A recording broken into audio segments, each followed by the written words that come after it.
Welcome to my home energy audit. My name is Wachholz, and I'm a geoengineer. Some background: I live in a two-story house with a basement with my siblings. We live in an older part of Woodbury, in an older farmhouse. So in my neighborhood, given my type of house, there's about 10,000 kilowatt hours per year used. For this audit, I studied standard household appliances, and especially devices I personally use a lot on a daily basis. Some context: the goal was to estimate my household energy consumption and then to use this data to identify how I can reduce it in ways manageable. General energy audits help identify where electricity is being used most and can help determine what kind of behavior or adjustments can be changed to lead to savings and more environmental friendly choices. And it's good to learn what kind of devices use energy even when not in use.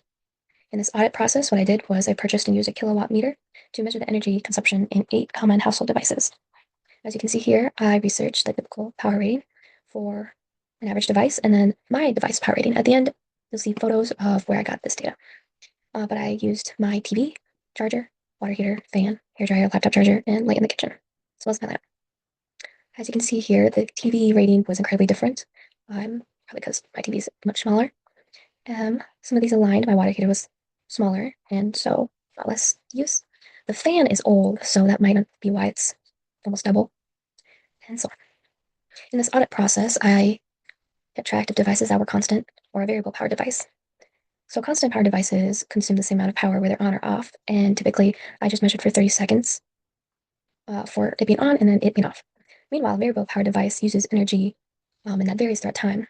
So this kilowatt hour was recorded over the time typically used and divided by the total hours to find the average watts.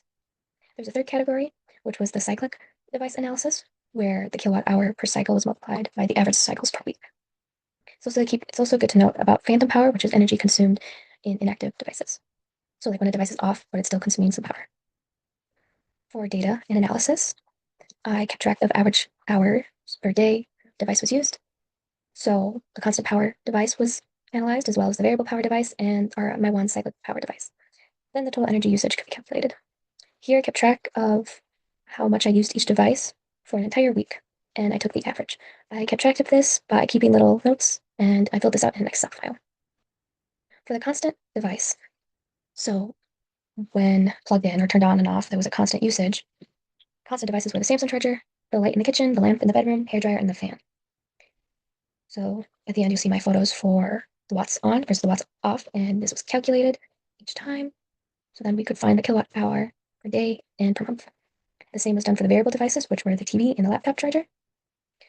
Using the meter for a certain amount of time, I found the kilowatt hour total usage. And using the watts average, we were able to find the kilowatt hour per month between these two devices. So as you can see, these two differ from these two. And lastly, the water boiler was a cyclic measurement device, where I typically had one cycle per day, and this was the total kilowatt hour usage total per cycle, where we could find the total per month. When I added up all my kilowatt hour per day, it came out to 3.788 kilowatt hour per day and 114.8 kilowatt hours per month. Here is that total I just told you, and here are the components. I was surprised by finding out the highest energy user overall was the fan.